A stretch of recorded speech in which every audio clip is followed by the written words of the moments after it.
Okay, so I love that you talked about shapes. I'm actually going to take you through different trends that we're seeing and how we can mix those using our concealer and foundation palettes. So we've seen, like, I'm sure you've heard of the ombre trend where the brow goes from like light to dark. I'm going to show you something similar that can be worn every day without the filter. So I already have that highlighter color on my palette, which is perfect because that's going to come in handy. Again, a little goes a long way, and let's try not to be wasteful. So going in with my smoky eye palette, I would say this is the best palette to mix different brow colors in. And I want to create more of a, looking at her hair color and creating the ombre, I need a darker shade. So what I'm going to do is mix a little bit of Eclipse, which is the black color down at the bottom left. And then I'm going to mix a little bit of Gentle and actually a little bit of True, which is this deeper red brown. So how I'm going to do that, again, considering sanitation, I'm going to clean off my spatula. And if I could just have you hold this for me, Riz. And don't be afraid to have your clients hold stuff for you because, again, we only have 2 hands, so use them if you don't mind. And then what I'm going to do is just mill off. I'm sure you've heard that term mill, but literally scrape. We're going to scrape a little bit of Eclipse, again, right next to the shade or the concealer color. We're going to mill off a little bit of True, and I'm going to actually mill off a little bit of Gentle. And I'm milling off enough so that way I can just set this aside. So take that angled brush. I love this. It's the 102 from CAO Cosmetics. And I like to get product on both sides. That way you can create that sharp edge with that angled brush.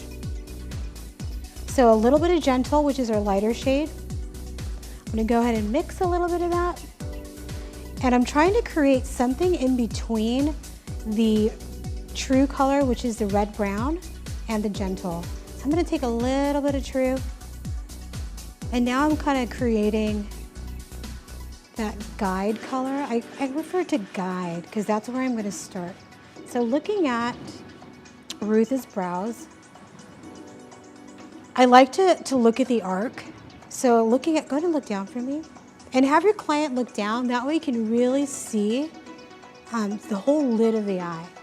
And then what I'm going to do is take the angle brush and just create my guide. And what I mean by guide is this is really going to be the shape that frames the eyeshadow. And don't worry too much about getting it completely perfect because I'm going to show you a little trick, which I'm sure you've seen everywhere on social media, is cleaning up with concealer. But we're going to do it the right way.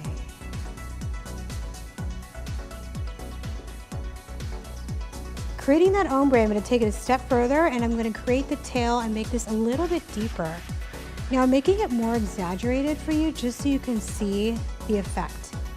So now I'm taking a little bit of Eclipse, which is that darker shade, carrying it over to the shade I created, using both sides of the brush, again to create that sharp edge.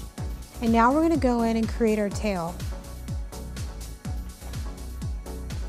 And there's several different ombres. I'm creating an ombre with it going from a darker depth from the outer part of the face to lighter in the inner corner. Again, using the top and side of the brush. I know that kind of sounds weird, but the top and side of the brush is right here and right in here.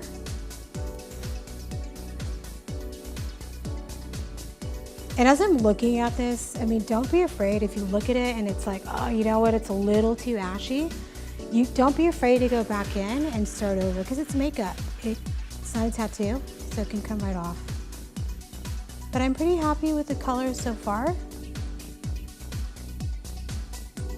And again, brows, like Andrew was saying, they really frame the face. Now what I'm gonna do is go in with a little bit of that Gentle color, which is the lightest shade of brown, and I'm going to start to create the lightest shade of my ombre.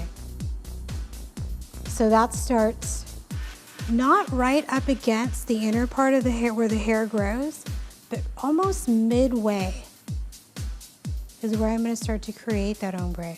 And then I'm really just keeping the inner corner free. And then my last trick, and then brows will be done, is I'm going to take my favorite 104 brush from CAO Cosmetics. I love this because it's really dense and stiff, which is great for cleaning up and just having a little bit more control with creamy products, even dry products. So again, taking that concealer or foundation color on both sides of the brush, and now I'm going to start to create the shape. And I'm using the belly of the brush. And you can start to see it almost acts like an eraser. And then just fade that concealer color into the rest of Ruth's skin tone.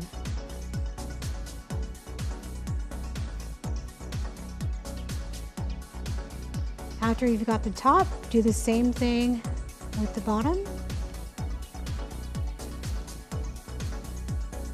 Again, using the belly of the brush. Now, I'm going to use the tip of the brush just to get right into the arch.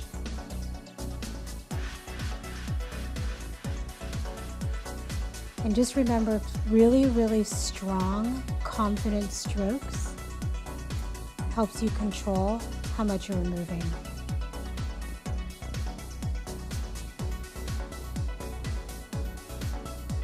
And you can stop right here, but what I'm going to do is just take our spoolie brush. You're probably wondering what to do with this. It's not a mascara wand. You can use it for mascara, but I love it to comb out brows.